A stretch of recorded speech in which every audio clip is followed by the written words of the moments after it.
Hari ini kita akan melanjutkan pembahasan kita yang tersisa tentang masalah darah istihadah, yaitu pada pembahasan tentang ahkamul istihadah yang ada dalam kitab Fiqhul Haid wan Nifas wad Dima' at-Tabi'iyyah lin-Nisa halaman 37. Adapun bentuk-bentuk keadaan dari istihadah,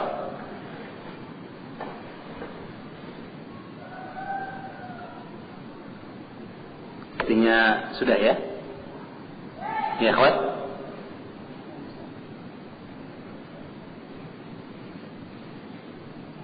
Tentunya saya akan mengulang sedikit pembahasan seputar apa yang atau keadaan pada wanita yang dia menyerupai keadaan istihadah. Halu man tushbihu min al-mustahadah, keadaan wanita yang menyerupai wanita yang haid, di mana disebutkan oleh Syekh Muhammad bin Shalih Al-Utsaimin rahimahullah taala bahwa kadang terjadi pada seorang wanita suatu sebab, ada satu faktor yang menyebabkan keluarnya darah dari kemaluan seorang wanita dalam bentuk yang banyak, seperti misalnya adanya operasi pada rahim atau apa yang ada dalam organ tubuh wanita bagian dalam. Nah, tentu saja keadaan darah yang keluar ini pun tentunya perlu dipertimbangkan keadaannya. Jika darah keluar setelah operasi pengangkatan rahim atau operasi yang lainnya, maka Syekh mengatakan ada dua keadaan. Keadaan yang pertama, bahwa keadaan di mana diketahui bahwa sang wanita setelah operasi tersebut tidak mungkin lagi mengalami haid. Keadaan di mana sang wanita tidak mungkin lagi mengalami haid setelah operasi tersebut. Misalnya operasi yang dilakukan adalah operasi pengangkatan rahim atau operasi penutupan rahim. Maka tentu saja dalam keadaan seperti ini sang wanita tidak lagi berlaku padanya hukum istihadah, tetapi yang berlaku adalah hukum seorang wanita yang melihat sufrah dan kudrah, seorang wanita yang melihat cairan kuning atau keruh atau rutubah atau basah yang ada, yang keluar dari kemaluannya setelah bersih. Bersih. Apa hukumnya? Jika seorang wanita melihat cairan kuning atau keruh atau basah setelah ia bersih dari haid, maka hukumnya wanita yang bersih. Dia tetap melaksanakan sholat dan puasa serta ibadah-ibadah yang lainnya. Dan apa yang keluar dari cairan tersebut tidaklah dipandang sedikit pun, berdasarkan hadis Ummu Atiyah ketika ia berkata, kunna la na'uddu as-sufrata wal qudrata ba'da tuhri syai'an. Demikian dalam riwayat Abu Daud dan dalam riwayat Bukhari tanpa penyebutan ba'da tuhri. Jadi adalah kami tidak menganggap cairan kuning maupun keruh setelah bersih sebagai bentuk haid. Jadi bukan dianggap haid, berarti apa? Bersih. Nah, demikianlah keadaan wanita yang jika operasi yang dilakukan padanya adalah operasi yang sifatnya menyebabkan ia tidak mungkin lagi mengalami haid. Kalau begitu, meskipun darah yang keluar ada, maka tidak ada kemungkinan sama sekali bahwa itu darah haid. Tidak ada kemungkinan. Ya. Sehingga dengan demikian tidak berlaku hukum istihadah, tapi berlaku hukum wanita yang keluar darah atau cairan setelah ia bersih. Jadi tetap dia sholat, tetap ia berpuasa dan boleh digauli oleh suaminya dan tidak wajib mandi dari darah tersebut. Hanya saja kata Syekh, diharuskan kepadanya ketika akan sholat untuk mencuci darah yang keluar dan untuk memakai perdan atau pembalut pada kemaluannya untuk mencegah keluarnya darah. Kemudian ia ia berwudu untuk sholatnya, dan tidaklah ia berwudu kecuali setelah masuk waktu sholat. Jika sholat itu adalah sholat 5 waktu yang waktunya tertentu. Adapun jika dia sholat nawafil, baik yang karena sebab atau tanpa sebab, maka ia berwudu setiap hendak sholat. Ya, ini pendapat dari Syekh Muhammad bin Shalih Al-Utsaimin. Jadi intinya bahwa tidak ada yang diwajibkan kepada sang wanita dari keluarnya darah tersebut selain mencuci darah dan memakai pembalut untuk mencegah keluarnya darah. Ya, jadi itu bukan darah haid sama sekali. Tapi tentu saja dia adalah darah yang mesti untuk disembunyikan dan tidak dibiarkan mengotori tempat sholat tentunya, ya. Keadaan bahwa dia bukan darah haid berarti dia bukan najis menurut pendapat yang kuat di antara para ulama sebenarnya, ya. Tetapi ingat, tidak semua, bukan berarti bahwa dia bukan najis tidak dibersihkan, ya. Sebagaimana Rasulullah sallallahu alaihi wasallam membiarkan Aisyah radhiyallahu taala anha menyiramkan air pada bekas mani Rasulullah sallallahu alaihi wasallam ketika masih basah yang ada pada pakaian Rasulullah, dan mengeriknya ketika mani tersebut telah kering, ya. Di mana Imam Asy-Syafi'i berpendapat ini merupakan dalil bahwa mani bukanlah najis, karena Aisyah mencukupkan dengan mengerik ketika dia kering. Jadi dia bukan najis.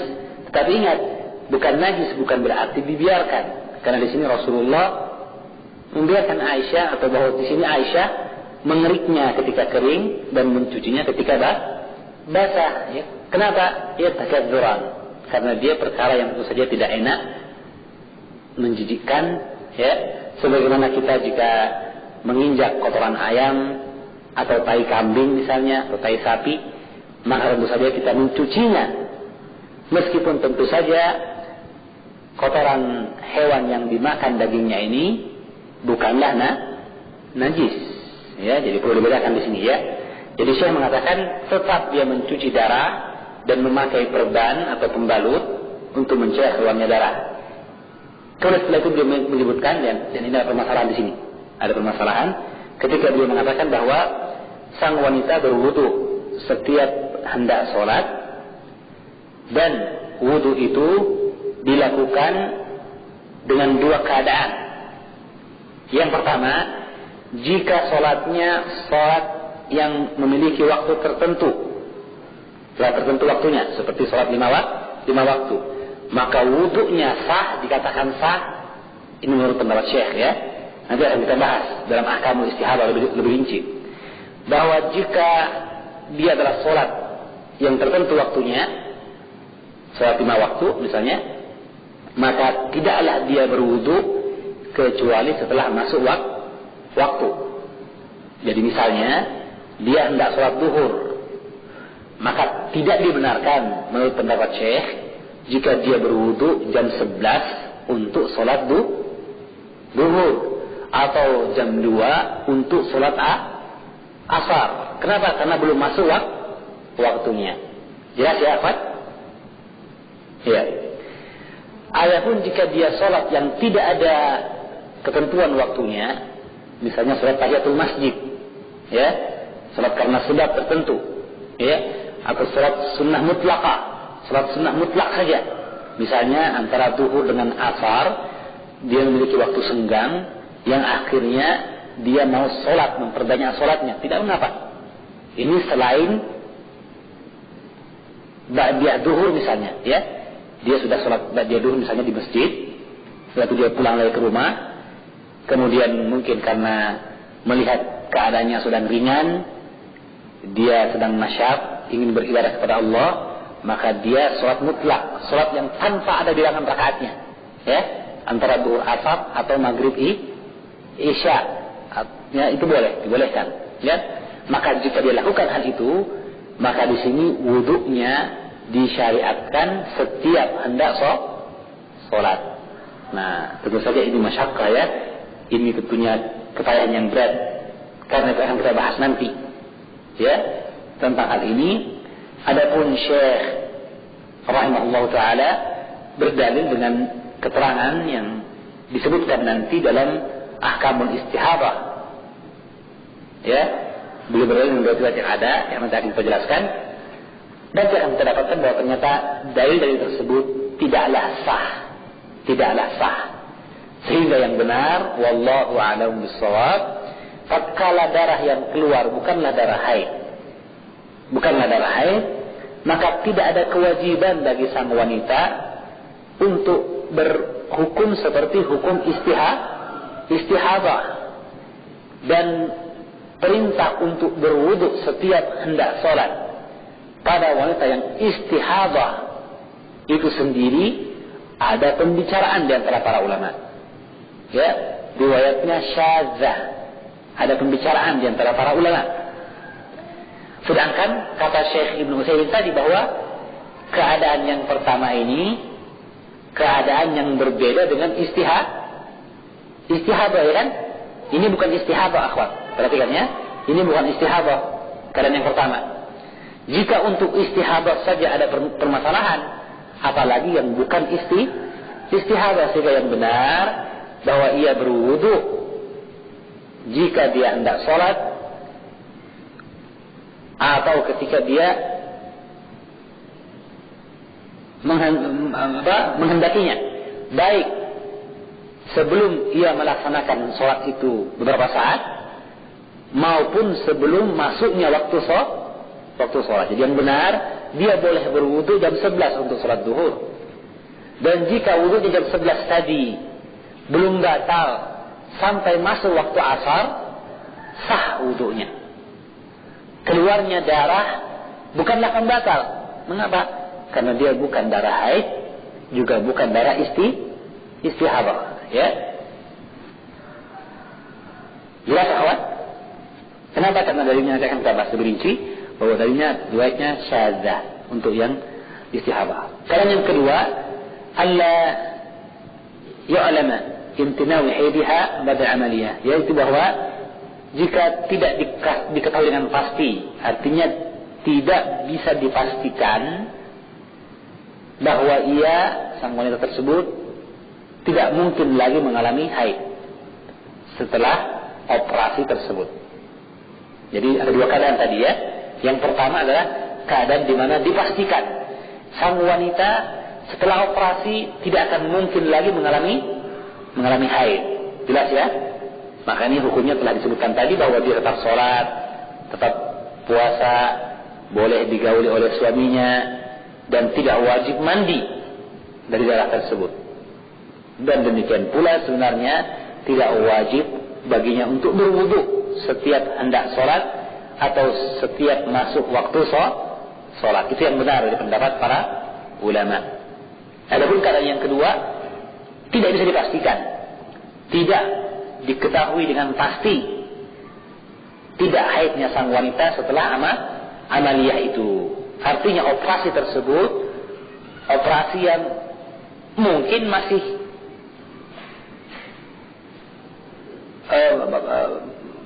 yang masih memungkinkan sang wanita untuk mengalami haid, masih memungkinkan wanita untuk mengalami haid. Maka jika darah keluar sepanjang bulan, maka hukumnya hukum istihadah. Bagaimana selanjutnya ia berbuat? Maka itu seperti hukum yang telah dibahas sebelumnya. Kembali kepada 3 pola utama yang telah disebutkan. 3 pola utama yang telah disebutkan. Apakah dia punya kebiasaan, atau dia punya tamyiz, atau tidak punya sama sekali. 3 kebiasaan yang utama ya, di mana kita telah membahas sampai 8 permasalahan. Mudah-mudahan akhwat masih ingat 8 permasalahan. Jadi kembali ke sana. Sekarang kita masuk kepada ahkamul istihadah. Saya kira dipahami ya akhwat. Kalau tidak paham, nanti dalam babak tanya jawab bisa dituliskan pertanyaan atau diminta untuk diulangi kembali.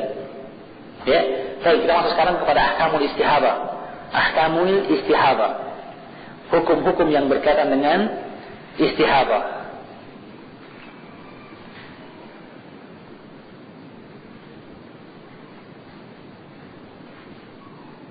Syekh, telah kita ketahui, arafna mimma sabaqa, telah kita ketahui dari apa yang terdahulu, bahwa kapan didapatkan darah haid dan kapan didapatkan darah istihadah pada seorang wanita. Maka jika dia ada darah haid, berlaku padanya hukum-hukum haid, dan jika yang ada adalah istihadah, maka berlaku padanya hukum-hukum istihadah. Kemudian beliau mengatakan, telah disebutkan pula terdahulu perkara-perkara penting dari hukum haid. Adapun hukum istihadah atau hukum-hukum yang berkaitan dengan istihadah, maka sesungguhnya secara umum ahkamit tuhri, secara umum hukum istihadah atau hukum-hukum istihadah seperti hukum-hukum wanita yang bersih. Fala farqa baina al-mustahadati wa baina at-tahirat illa fima ya'ti. Maka tidak ada perbedaan antara wanita yang mengalami istihadah dengan wanita yang bersih, kecuali pada 2 perkara atau 3 perkara berikut ini. Kecuali pada 3 perkara berikut ini. Illa fima ya'ti. Dan kita tambahkan akhwatullah, kita tambahkan satu permasalahan. Kita lihat dulu secara global, secara umum, garis besar, dari 3 perkara yang berbeda antara wanita yang mengalami istihadah dengan wanita yang bersih. Yang pertama kata Syekh adalah wujubul wudu'i 'alaiha likulli salatin. Wajibnya berwudu bagi sang wanita yang mengalami istihadah setiap solat. Likulli solatin, setiap solat. Ya, jadi ini yang kemudian dipakai oleh Syekh Ibnu Utsaimin dalam penjelasan beliau tentang wanita yang telah dioperasi, yang kemudian setelah operasi itu ia tidak mungkin lagi mengalami haid. Ya, maka meskipun dia bukan darah haid dan hukumnya wanita yang bersih, tetapi beliau tetap mewajibkan untuk berwudu. Ya, apalagi jika dia adalah darah istihadah, dan darinya adalah darah yang akan disebutkan nanti. Ya, ingat ini keadaan pertama. Kita bahas secara global dulu akhwat ya. Nanti kita rinci. Jadi yang pertama adalah tentang wajibnya berwudu bagi wanita yang mengalami istihadah setiap hendak sholat. Perkara yang kedua, bahwa sebelum berwudu maka ia terlebih dahulu mencuci bekas darah dan memakai pembalut untuk menyerap atau menahan darah supaya tidak tertumpah keluar maksudnya. Ya. Jadi sebelum berwudu, kata Syekh, innaha idza aradatil wudu'a, sesungguhnya sang wanita yang istihadah jika hendak berwudu, fa innaha taksilu athar ad-dami, maka ia terlebih dahulu mencuci bekas darah, wa tu'assibu 'alal farji khilqatan 'ala qatanin, dan ia mengikatkan pada kemaluannya khirqah, selembar kain, ala qatanin, pada kapas, artinya ya itu tadi, dibuatkan pembalut, liyastamsikad dama, untuk menahan darah. Lihat akhwat, ini perkara yang kedua, hukum yang kedua. Yang ketiga, yang terakhir adalah tentang jima. Ya, di mana ada perselisihan di antara para ulama tentang bolehkah ia digauli dalam keadaan istihabah.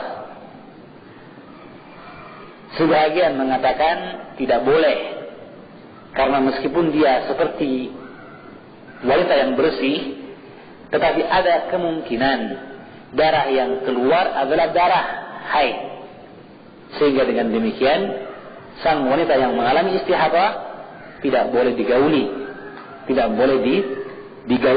Itu pendapat sebagian ulama. Maka dalam hal ini tentu saja berbeda ia dengan wanita yang bersih. Tapi ingat, ini perselisihan, dan yang kuat dari pendapat para ulama bolehnya digauli. Jadi kalau begitu tidak ada perbedaan antara yang istihabah dengan yang bersih. Ya. Jadi saya ulangi akhwat, tentang hukum-hukum yang berkaitan dengan wanita yang mengalami istihabah, Syekh Ibn Utsaimin menyebutkan ada 3 perkara. Yang pertama, wajibnya berwudu.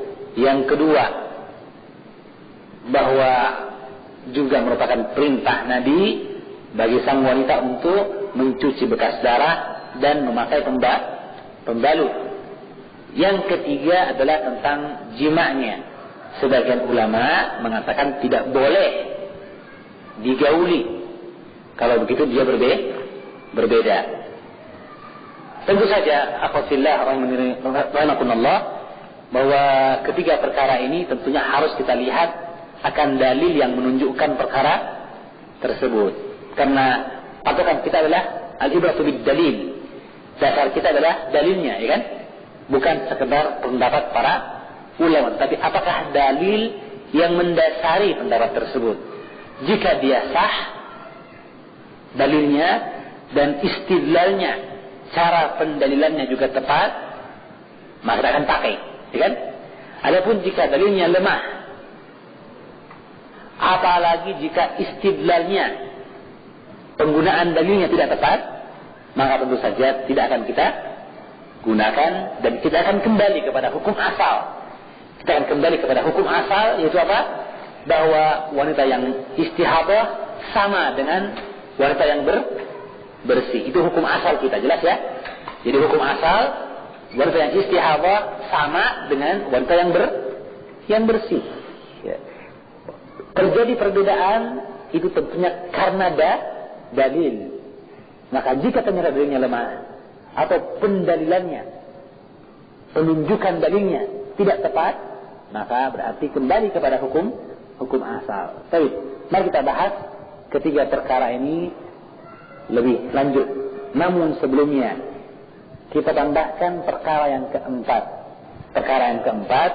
Yang Syekh rahimahullahu taala tidak menyebutkannya. Ya, wallahu a'lam bishawab. Mungkin karena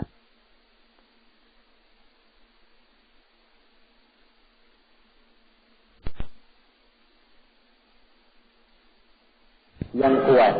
Apa itu? Perhatikan, akan tulis ya. Perkara yang keempat itu adalah masalah kewajiban wujubul ghusli 'alaiha li kulli salatin. Jadi ini perkara pertama, kita dahulukan ya. Wujubul ghusli 'alaiha, wajibnya sang wanita untuk mandi setiap hendak salat.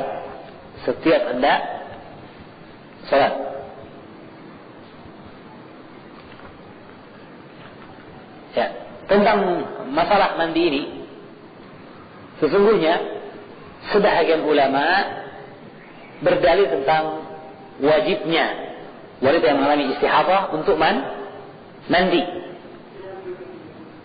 Wajibnya wanita yang mengalami istihabah untuk mandi. Dan seperti mazhab Imam Abu Hanifah, mereka mengisyaratkan tentang bentuk mandi itu dilakukan untuk kemudian sang wanita melakukan apa yang disebut dengan bentuk salat jamak suri. Salat jamak suri, yaitu menjamak salat dalam bentuknya, suaranya, gambarannya, yang pada hakikatnya salat dilaksanakan pada waktunya masing-masing. Maksudnya begini, wanita yang mengalami istihadah tadi, ketika tiba waktu zuhur, maka dia tidak salat di awal waktu, tidak. Juga di tengah waktu, tidak. Dia tunggu sampai akhir waktu zuhur. Ketika sampai akhir waktu zuhur, maka dia mandi. Mandi yang wajib menurut sebagian ulama tadi. Dia mandi, setelah itu dia salat zuhur sampai habis waktu zuhur. Setelah itu dia langsung qomat lagi dan salat asar. Pada waktu apa? Pada waktu asar. Ya kan? Maka bentuknya bentuk jamak, karena disatukan dua salat. Tapi hanya bentuknya saja, karena hakikatnya masing-masing salat dilaksanakan pada waktunya tersendiri. Bukan jamak takdim, yaitu asar ke waktu zuhur, bukan pula jamak takhir, yaitu waktu zuhur dipindahkan ke asar. Jelas ya? Ya. Sebagian berpendapat seperti itu. Apa dasar mereka? Dasar mereka adalah apa yang disebutkan pada sebagian riwayat. Apa yang disebutkan pada sebagian riwayat, di mana dalam Sahih Bukhari dari hadis Aisyah radhiyallahu taala anha, hadis nomor 327. Hadis nomor 327. Berkata Aisyah, istri Nabi sallallahu alaihi wasallam radhiyallahu taala anha, anna umma Habibata ustuhirat 7 sinina فسألت رسول الله صلى الله عليه وسلم عن ذلك أو فسألت رسول الله صلى الله عليه وسلم عن ذلك. Kata Aisyah bahwa Ummu Habibah binti Jahshin, ya, mengalami istihadah selama 7 tahun. Maka ia bertanya kepada Rasulullah tentang hal tersebut. Fa'amaraha an taktasila. Maka Rasulullah memerintahkan dia untuk mandi. Faqala, dan Rasulullah bersabda, hadza irqun. Dia adalah irqun, hanya pembuluh yang pecah, bukan haid. Berkata Aisyah atau perawi, fakanat taktasilu likulli salatin. Maka adalah ia, Ummu Habibah, mandi setiap hendak solat. Setiap hendak solat. Jelas ini? Ya.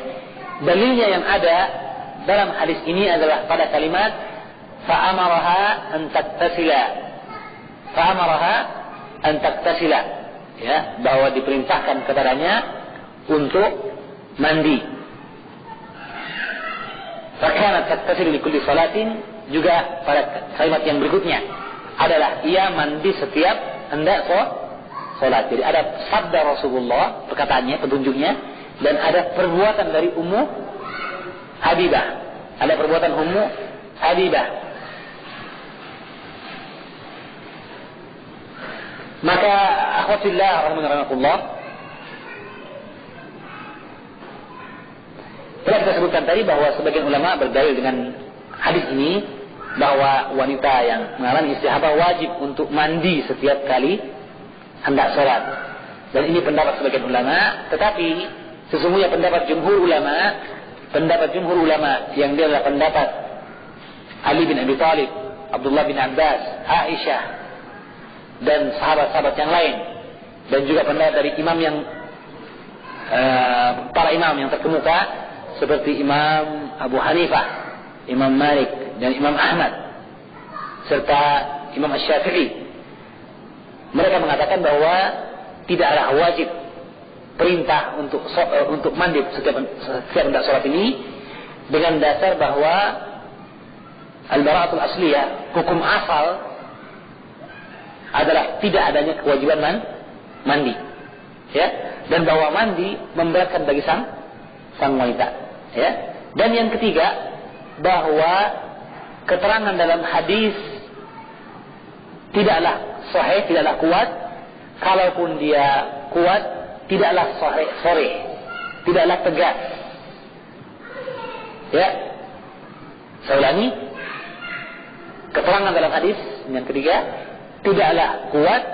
Seandainya dia kuat, maka tidaklah tegas. Bedakan antara kuat dengan tegas. Kuat artinya dalilnya. Apakah dia sahih atau hasan atau dhaif. Adapun tegas artinya bagaimana penunjukannya.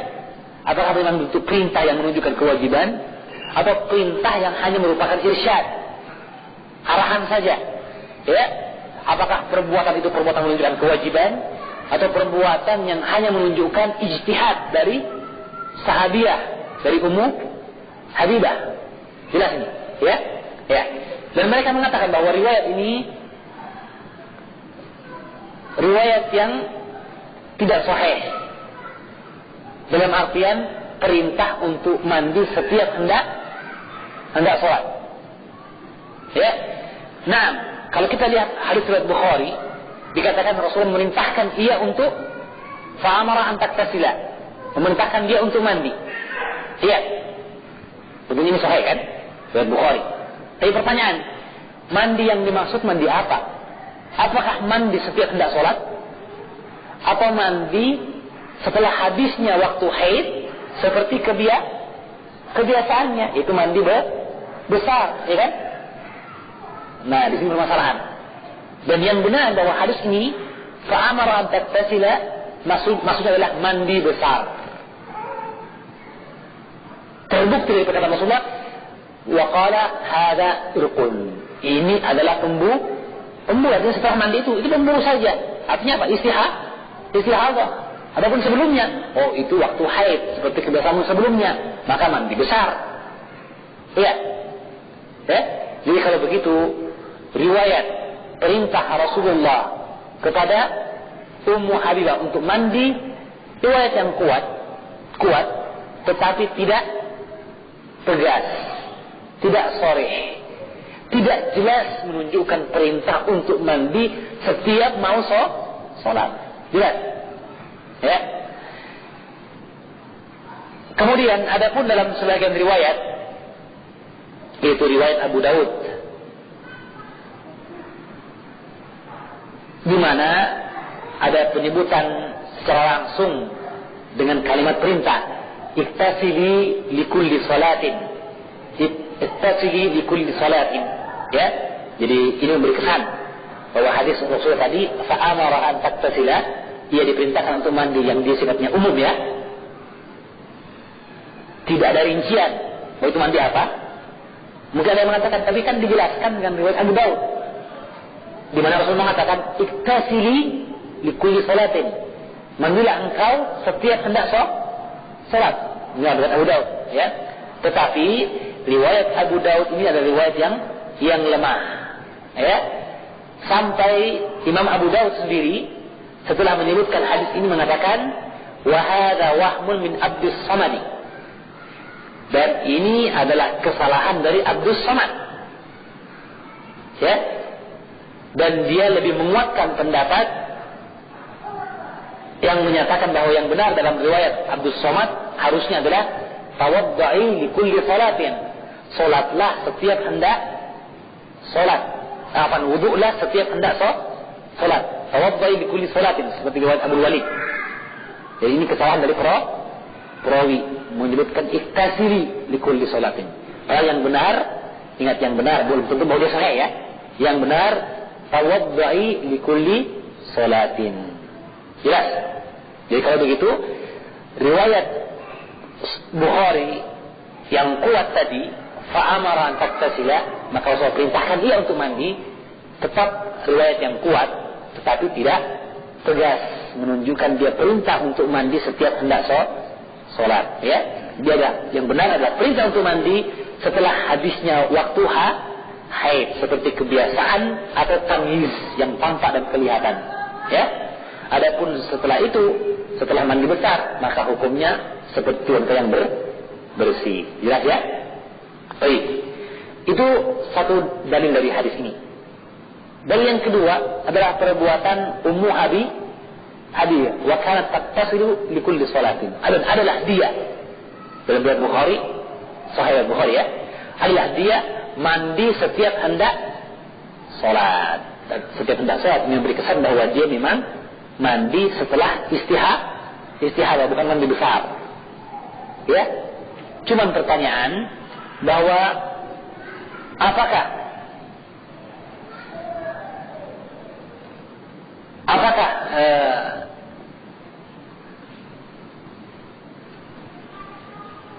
perbuatan Ummu Habibah ini merupakan perbuatan yang sifatnya pemahaman dari perintah Rasulullah, ya, sehingga dikatakan dia pemahaman para sahabat, ya, atau dia ijtihad dari beliau sendiri, ya, atau dia ijtihad dari beliau sendiri.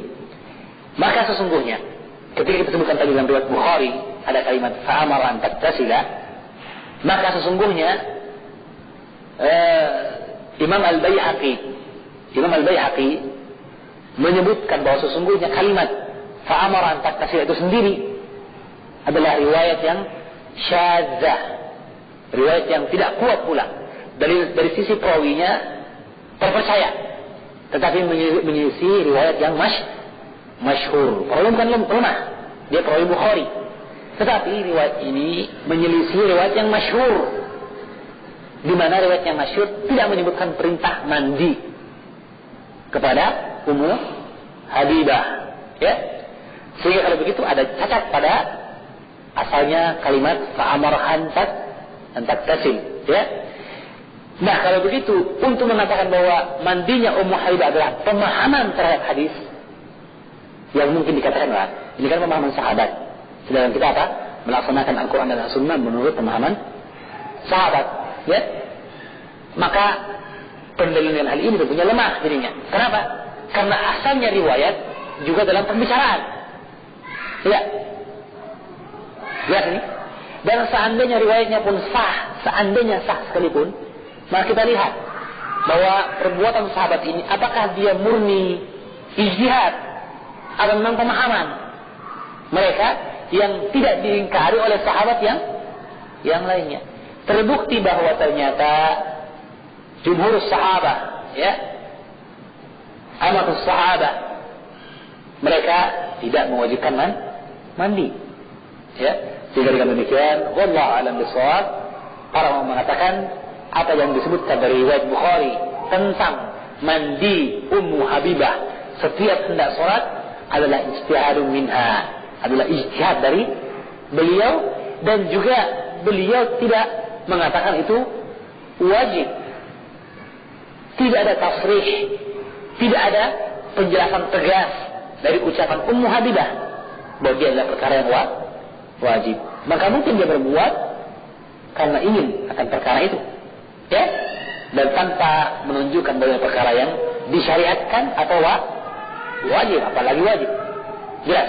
Sehingga dengan demikian kesimpulannya bahwa untuk perkara yang pertama tentang wajibnya mandi bagi wanita yang mengalami istihadah, yang dilihat oleh sebagian ulama sesungguhnya adalah pendapat yang lemah.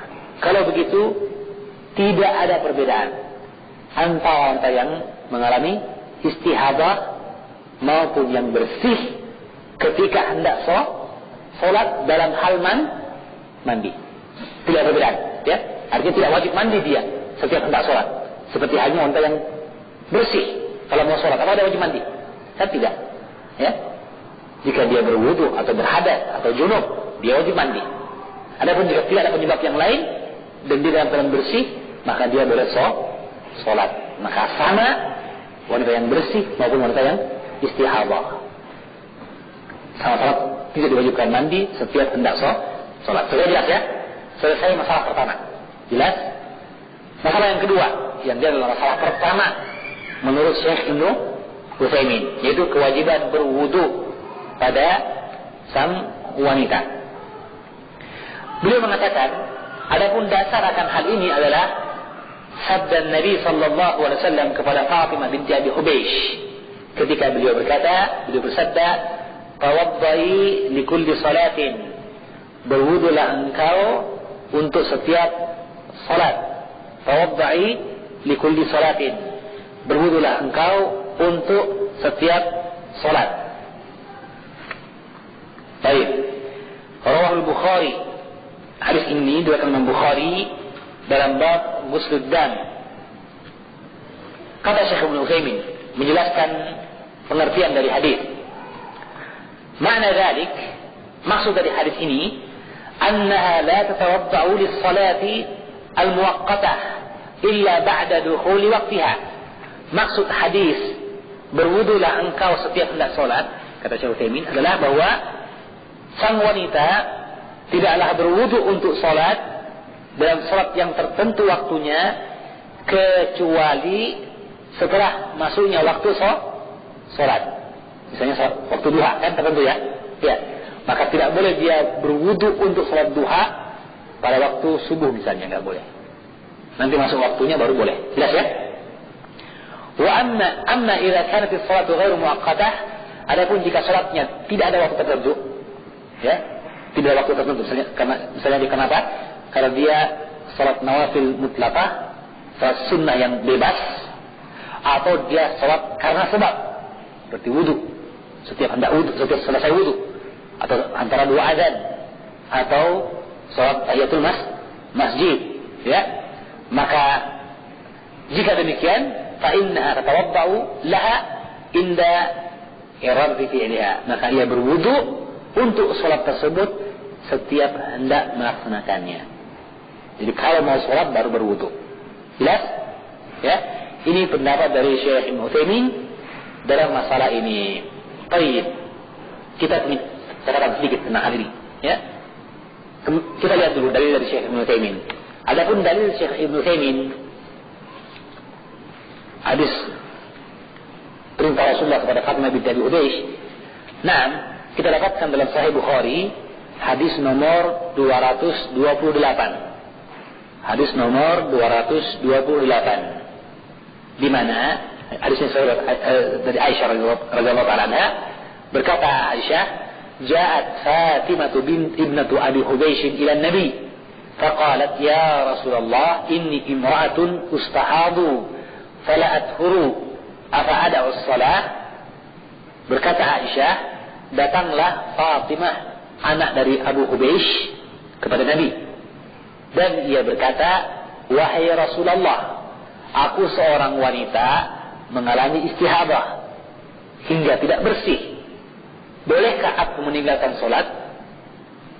Faqala Rasulullah, maka Rasulullah berkata, "La, tidak boleh meninggalkan salat." Ya. Inna dzalika irqun, sesungguhnya itu istihadah adalah apa? Irqun, darah pembuluh yang pecah. Walaysa bihaidin, yang ia bukanlah haid. Kalau haid boleh meninggalkan salat, ya kan? Bahkan tidak boleh salat. Tetapi ini bukan. Kalau begitu tetap salat. Kata Nabi selanjutnya, fa idza aqbalatil haidatu fa idza aqbalat haidatuhi, maka jika datang waktu haidmu, fada'is salat, tinggalkan salat. Artinya waktu-waktunya, kebiasaanmu, ya. Wa idza adbarat, dan jika telah pergi, faghsili anki dama thumma salli, maka cucilah darah, kemudian salatlah. Faghsili anki dama, maka cucilah darah, kemudian mandilah, kemudian salatlah. Ya. Yang dimaksud dengan mencuci darah, saya kira jelas, itu mencuci darah ketika haid. Mencuci darah ketika haid, ya. Nah, dalam riwayat Bukhari selanjutnya ada kalimat qala, jadi juga selesai hadisnya. Hadis nomor 228 tadi selesai hadisnya tanpa ada penyebutan berwudu, ya. Belum ada kan? Belum ada. Tapi hadisnya masih berlanjut. Setelah sempurna kalimat wa idza adbarat, dan jika telah pergi haidmu, faghsili anki dama wa salli, maka cucilah darah darimu dan salat. Maka dalam kelanjutan titik selesai, ya. dalam kelanjutan hadis ada kalimat qala wa qala abi. Qala wa qala abi. Qala berkata perawi. Wa qala abi. Perawi yang dimaksud adalah Hisham. Hisham, ya, anak dari Urwah. Urwah bin Zubair yang dia adalah keponakan dari Aisyah. Urwah bin Zubair putra dari dari siapa? Saudara Aisyah siapa? Asma binti Abu Bakar, ya. Karena Asma menikah dengan Zubair bin Awam, ya. Ya. Ya. Dan putranya adalah Abdullah bin Zubair, ya. Ya. Kemudian cucunya adalah apa? Urwah bin Zubair. Saudara dari Abdullah bin Zubair adalah Urwah bin Zubair. Jadi Asma binti Abu Bakar menikah dengan Zubair bin Awam. Yang dari pernikahan ini terlahirlah Abdullah bin Zubair, ya, dan Urwah bin Zubair. Urwah bin Zubair lah yang meriwayatkan hadis ini dari bibinya Aisyah, dari kholahnya, saudara perempuan dari ibunya, kholah, ya. Ya. Dan riwayat dari Urwah ini diriwayatkan oleh putranya yang bernama Hisham bin Urwah. Hisham bin Urwah. Jadi kalau qala, maksudnya Hisham. Qala Hisham, berkata Hisham, qala abi, berkata ayahku. Siapa ayahnya? Urwah bin Zubair. Summa tawaddai likulli salatin. Kemudian berwudulah engkau setiap hendak solat, hatta yaji'a dzalikal waktu, sampai datang waktu tersebut. Oleh karenanya, ini intinya dalil yang dipakai oleh Syekh Ibnu Utsaimin dan jumhur ulama tentang kewajiban berwudu, yaitu tambahan pada kalimat hadis Aisyah yang panjang, qala wa qala abi, berkata Hisham, wa qala abi, berkata ayahku. Setelah itu titik 2. Nah, perkataan yang berikutnya ini perintah untuk berwudu. Summa tawaddai li kulli salatin. Kemudian berwudulah engkau setiap hendak salat. Hatta yaji'a dzalikal waktu, sampai datang waktu tersebut, itu waktu haid berikutnya lagi. Ya? Kalau begitu berarti salat kan? Adapun sekarang berwudulah setiap hendak salat. Jelas ya? Ini perintah. Nah, pertanyaan, perintah ini perintah siapa? Apakah dia perintah Rasulullah? Ya. Jelas? Atau dia perintah dari Urwah bin Zubair? Jelas? Ya. Ini perhatikan. Ini permasalahannya. Ya. Jumhur berpendapat perintah ini perintah dari Rasulullah. Sehingga maksudnya qala abi, berkata Hisham, berkata ayahku, maksudnya Urwah, maksudnya perkataan yang ia nukilkan dari Rasulullah. Seperti kalimat misalnya apa? Wa fi riwayatin, dalam sebuah riwayat. Maksudnya riwayat apa nih? Dari Nabi juga kan? Ya kan? Ya. Jadi hadis man amila amalan laisa alaihi amruna fahuwa raddun. Bukhari Muslim. Wa fi riwayatin man ahdatha, terbalik ya. Man ahdatha fi amri hadza ma laysa minhu fahuwa raddun. Wa fi riwayatin man amila amalan laisa alaihi amruna fahuwa raddun. Kalimat wa fi riwayatin titik 2 berikutnya, maka titik 2 berikutnya adalah apa? Hadis Nabi juga dalam riwayat yang lain. Jadi kesannya ada 2 permasalahan ini.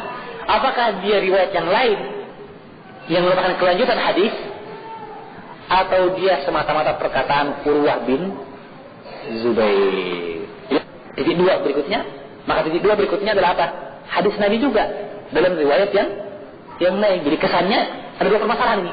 Apakah dia riwayat yang lain yang merupakan kelanjutan hadis, atau dia semata-mata perkataan Urwah bin Zubair? Jelas ini? Ya. Jumhur berpendapat ini perkataan Rasulullah. Oleh karena itu Syekh Ibnu Utsaimin, kalau kita lihat bukunya kembali, ya, dia mengatakan apa? Bahasanya adalah sabda Nabi li qaulin Nabi li Fatimah binti Abi Hubaysh, "Tsumma tawadda'i li kulli salatin, langsung dinisbahkan kepada Rasulullah, karena dasarnya adalah perkataan Rasulullah. Ya, yakni. Baik. Tapi sesungguhnya sebagian ulama mengatakan ini bukanlah dari perkataan Nabi sallallahu alaihi wasallam. Dia adalah tambahan dari perawi yang disebut dengan mudraj dalam hadis. Wal mudrajatu fil hadis ma'adat min ba'di al-fadhi ruwati tafarat. Perkataan sebagian perawi yang bersambung dengan hadis sehingga disangka sebuah hadis yang lain atau kelanjutan hadis. Jelas? Baik. Apa dasarnya, apa dalilnya? Nah, kita lihat sekarang mana yang kuat dari pendapat para ulama. Sesungguhnya ya ikhwan fillah, kita ingatkan sebelum membahas kalimat summa tawaddu li kulli salatin. Sesungguhnya perintah berwudu ini disebutkan dalam hadis Aisyah radhiyallahu taala anha ini dari beberapa jalan.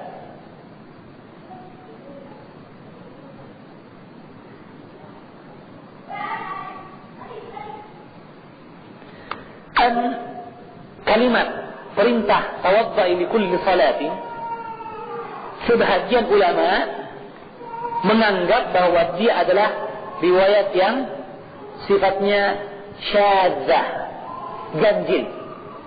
Artinya perawinya terpercaya, tapi perawi terpercaya ini meriwayatkan kalimat yang tidak diriwayatkan oleh perawi-perawi yang lainnya, yang lebih kuat dari dia, lebih terpercaya, atau yang lebih banyak. Dan di sini kita dapatkan bahwa ternyata riwayat dari kalimat tawaddu ini hanya diriwayatkan dari jalan Hammad bin Zaid, dari Hisham bin Urwah, ya, dari Hammad bin Zaid dari Hisham bin Urwah.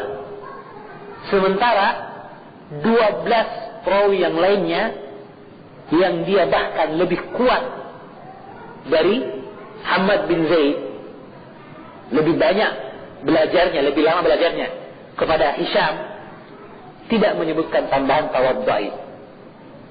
Ya, ada 12 perawi. Ya, di antara perawi tersebut kita sebutkan di sini Sufyan bin Uyainah, Abu Usama, Zuhair bin Harbin, Malik bin Anas. Ya, juga ada Waqi' bin Jarrah, Abdul Aziz bin Muhammad, Jarir, Abdullah bin Numair, ada Khalid bin Harith, ada Abdah, ada Ja'far bin Aun, ada Yahya bin Al-Qattan. Intinya 12 perawi menyebutkan hadis Aisyah dari jalan Hisham dan Urwah ini tadi. Hisham dari ayahnya Urwah, tanpa penyebutan kalimat tawaddu, perintah untuk berwudu. Jelas. Dan mereka perawi-perawi yang percaya, bahkan di antaranya adalah Jalan Al-Azzi seperti Sufyan Ats-Tsauri, Sufyan bin Uyainah, ya, bahwa mereka perawi yang terpercaya sama sekali, Amirul Mukminin fil hadis. Ya. Sedangkan yang meriwayatkan dengan tambahan perintah berwudu ini ada 5 perawi yang di antaranya hanya 2 saja yang sahih riwayatnya. Ada Hammad bin Zaid, ada Hammad bin Salamah, ada Abu Uwanah, ada Yahya bin Sulaim, ada Abu Hamzah As-Sukkari. Dan yang sahih riwayatnya itu hanya Hammad bin Zaid, kemudian Abu Uwanah, ya, itu saja yang dikatakan sanadnya bersambung dan sahih. Adapun yang lainnya ada kelemahan pada sanad-sanadnya. Jelas ini? Ya, meskipun mereka juga ada para imam seperti Abu Hamzah As-Sukkari, dia seorang imam dari ulama Ahlul Hadis, ya. Tetapi bahwa jika dipertentangkan antara 5 dan 10, 5 dan 12, maka menang yang mana? 12, ya. Dalam bentuk pertentangan riwayat syudzuz. Sama dengan masalah menggerakkan jari dalam tasyahud, ya, bahwa cuma 1 saja, yaitu Zaid bin Qudamah, yang mengatakan menggerakkan. Sedangkan 13 perawi yang lain, murid dari Asim bin Kulayb, bahkan lebih banyak belajar, lebih lama belajar kepada Asim bin Kulayb, tidak menyebutkan menggerakkan. Ya, maka seperti itulah hal ini. Ya, sehingga dengan demikian bahwa riwayat perintah tawaddu li kulli salatin adalah riwayat yang syadzah dalam hadis. Ya, lihat ini. Kemudian kalau ada yang mengatakan bagaimana dengan riwayat Bukhari yang dikatakan kemudian berkata ayahku, yang jangan-jangan dia adalah bentuk riwayat hadis ini dalam lafal yang lain. Fi riwayat seperti begitu. Ya, maka dijawab demikian. Pertama, bahwa sulit kita katakan bahwa ini adalah bentuk riwayat yang lain. Mengapa? Karena asalnya hadis satu sanad. Apa maksudnya? Satu sanad. Maaf ya, apa ini sanad? Rantai perawi. Ya, ingat susunan pertama tadi sanadnya adalah Hisham bin Urwa dari ayahnya Urwa bin Zubair dari Aisyah radhiyallahu taala anha. Lihat ya. Ini hadis pertama tadi yang di atas. Yang panjang. Setelah itu berkata Hisham lagi, berkata ayahku. Yang jika dia riwayat baru tersendiri, mengapa dipisahkan dari riwayat yang pertama? Toh dia satu sanad. Yang dikatakan riwayat yang lain seperti begini. Hisham punya guru yang lain selain Urwah misalnya. Ya. Jelas nih. Misalnya Abdullah bin Zubair, pamannya sendiri, saudara dari ayahnya. Ya. Contoh ya, misalnya Hisham meriwayatkan hadis dari Urwah ayahnya dari Aisyah. Juga meriwayatkan dari Abdullah bin Zubair pamannya dari Aisyah. Maka mungkin dia mengatakan dalam riwayat pertama menyampaikan kepada saya ayahku dari Aisyah. Hadis ini yang panjang tadi. Seperti waqala ammi, dan berkata pamanku. Summa tawaddai, kemudian berwudulah. Menunjukkan bahwa ada tambahan ilmu riwayat pada riwayat dia dari pamannya yang tidak disebutkan dalam riwayat ayahnya. Ya? Ini mungkin di riwayat ini ada tambahan faedah sehingga disebutkan. Qala abi. Ya? Adapun di sini tidak ada. Karena kerantainya sanad itu juga. Itu juga. Sehingga kalau begitu kalimat wa qala abi sulit untuk ditafsirkan, maksudnya perkataan Rasulullah. Jadi qala abi artinya perkataan ayahnya. Perkataan ayahnya persis. Betul-betul perkataan ayahnya. Artinya pendapat seorang tabi'i, Urwah bin Zubair. Karena Urwah bukan sahabat. Ya, dia tabi'i, muridnya sahabat. Jadi pendapat seorang tabi'i. Jelas? Ya. Dan menguatkan pendapat ini dari pendapat dari Imam Al-Baihaqi. Dan menguatkan pendapat ini bahwa inilah pendapat dari Urwah bin Zubair. Ya, bukan pendapatnya, bukan perkataan Rasulullah, bukan. Perintah untuk mandiri. Ya. Dan menguatkan ini apa yang disebutkan oleh Imam Ad-Darimi. Apa yang disebutkan oleh Imam Ad-Darimi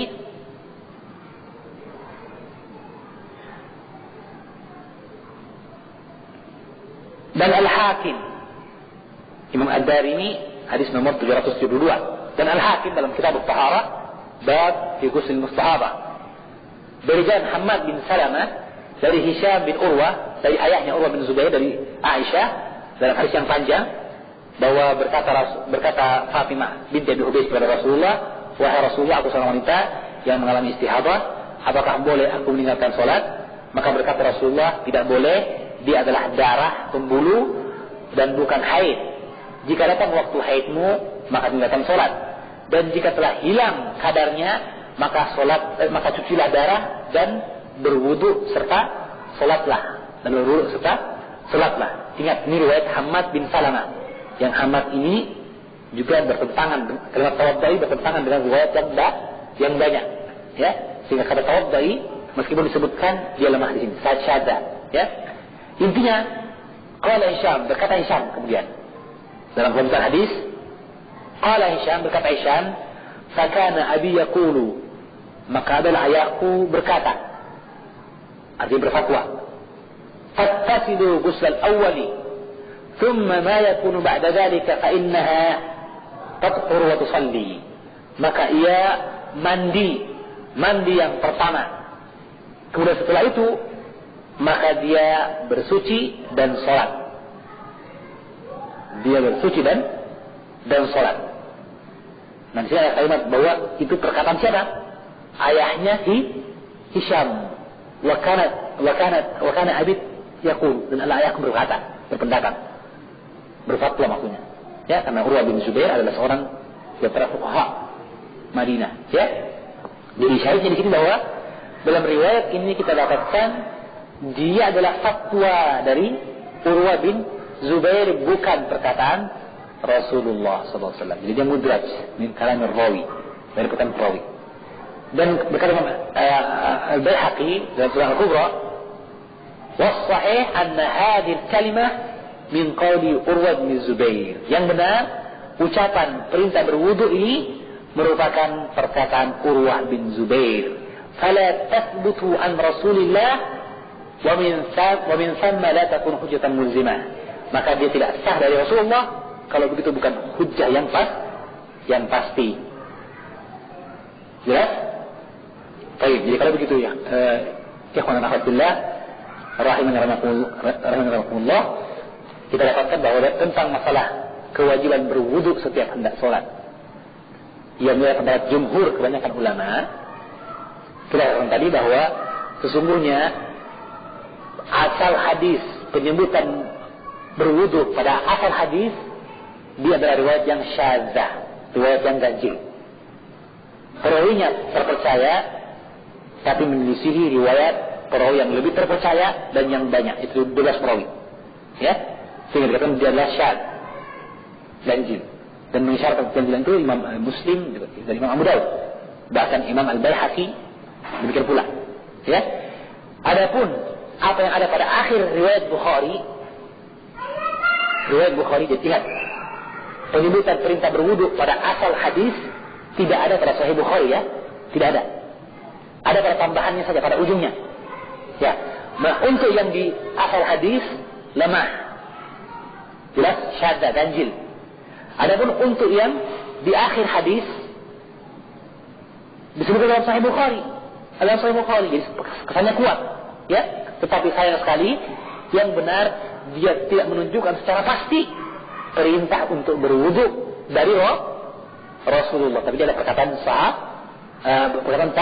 tabi, yaitu Urwah bin Zubair. Itu yang zahir dari riwayat ini, meskipun sahih riwayat Bukhari. Jadi riwayatnya tidak sah karena ganjil. Kalaupun sah seperti pada riwayat Bukhari, tapi dia tidak pasti menunjukkan sabda Rasulullah yang menunjukkan kewajiban. Jelas?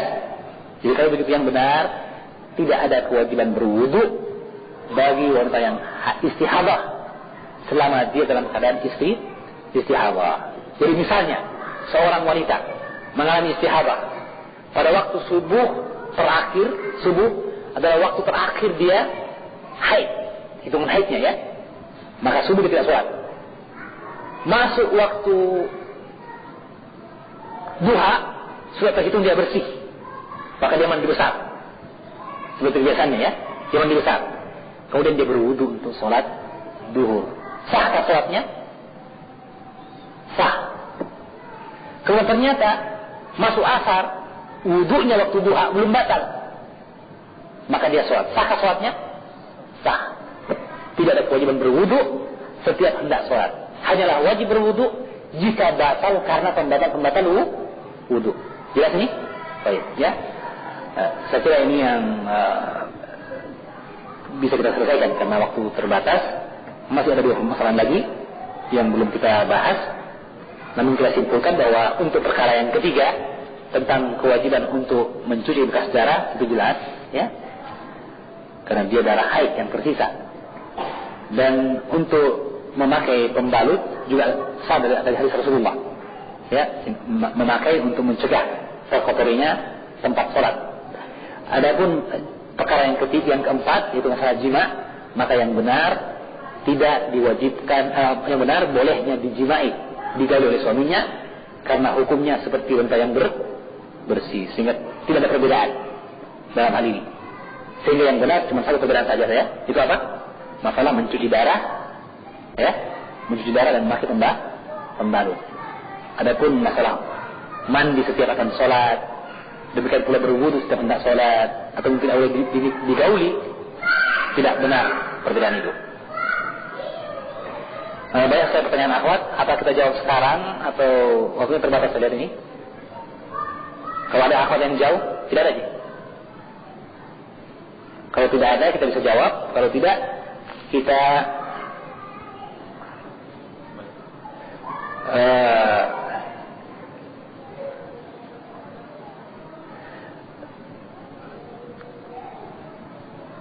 ada akhwat yang jauh? Bantu murung.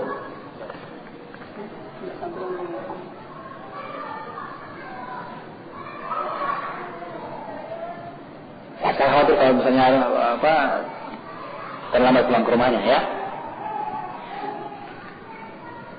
Atau kita beberapa pertanyaan saja, atau yang ringkas saja. Kalau ada yang panjang nanti kita bahas pada kesempatan yang lain. Kita ulang kembali.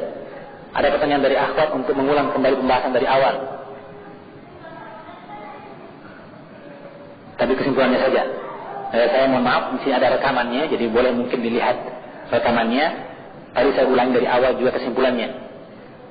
Adapun kesimpulannya yang pembahasan hari ini saya sudah sebutkan juga pada akhir pembahasan tadi. Jadi ada 4 pengecualian perbedaan antara wanita yang bersih dari haid dengan wanita yang mengalami istihadah. Tetapi yang benar dari pengecualian itu hanya satu saja, yaitu mencuci bekas darah haid dan memakai pembalut. Adapun yang lain dari kewajiban mandi setiap hendak sholat itu tidak sah. Juga kewajiban untuk berwudu setiap hendak sholat seperti pendapat jumhur ulama. Yang benar dalilnya tidak sah. Ya. Dan yang terakhir yaitu tentang tidak bolehnya digauli, dicampuri jika dia istihadah. Yang benar boleh. Itu kesimpulannya. Kemudian pertanyaan lain, apakah masa nifas wanita ditetapkan 40 hari? Dan jika lebih dari itu disebut darah istihadah? Tidak benar 40 hari. Bahwa tidak ada pembatasan darah nifas bagi wanita. Kebanyakan 40. Tetapi 40 bukan batas. Kita akan bahas nanti tentang nifas insyaAllah. Tapi yang jelas bahwa 40 hari bukanlah pembatasan. Mungkin lebih, mungkin tidak. Jadi kalau kurang dari 40 hari dia bersih, maka sah bersihnya. Berlaku hukum dia tetap sholat. Ini yang rajih, yang kuat. Meskipun sebagian ulama mengatakan dia tetap tidak boleh sholat sebelum 40. Ini tidak benar. Yang benar, misalnya 15 hari setelah kelahiran dia berhenti nifasnya, maka dia telah wajib sholat dan puasa yang wajib. Adapun jika lebih dari 40 hari juga masih disebut sebagai istihadah, nifas. Dan mungkin terjadi nifas sampai 60 hari. Sampai 60 hari.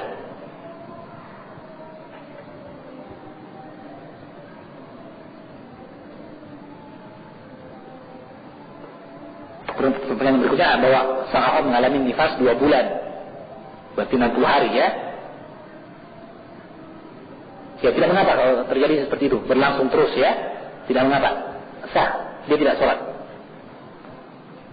Bagaimana dengan seorang wanita yang KB atau menggunakan alat kontrasepsi sehingga ia sering mengalami keluar darah? Tidak ada masalah haid. Apakah ia harus mandi wajib sebelum melaksanakan sholat? Tidak ada mandi wajib kecuali jika yang keluar adalah haid. Ya, jadi alat kontrasepsi yang digunakan yang menyebabkan keluarnya darah, maka akhwat harus melihat darahnya itu. Jika darah tadi keluar setelah bersih dari kebiasaannya, maka darah yang keluar tidak dianggap sebagai haid, darah rusak saja. Apalagi jika warnanya warna kemerah-merahan, darah segar misalnya, bukan darah yang coklat-coklatan. Maka sekali lagi, jika darah yang keluar setelah masa haid yang teratur, maka dia bukan haid, tetap wajib sholat dan tidak perlu mandi tentu saja. Adapun jika dia adalah darah haid, sifat darah haid, atau pada kebiasaan darah haid, atau karena penggunaan kontrasepsi, haidnya tidak teratur, tidak punya kebiasaan dia, tapi dia mengetahui dari sifat darah ini bahwa dia darah haid, maka berarti berlaku hukum darah haid.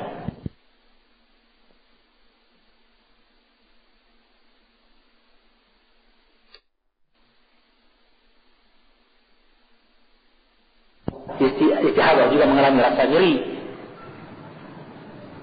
pada dinding rahim, artinya seperti yang dialami oleh wanita yang haid. Saya kurang tahu secara medis bagaimana ya, apakah mungkin terjadi haid seperti itu.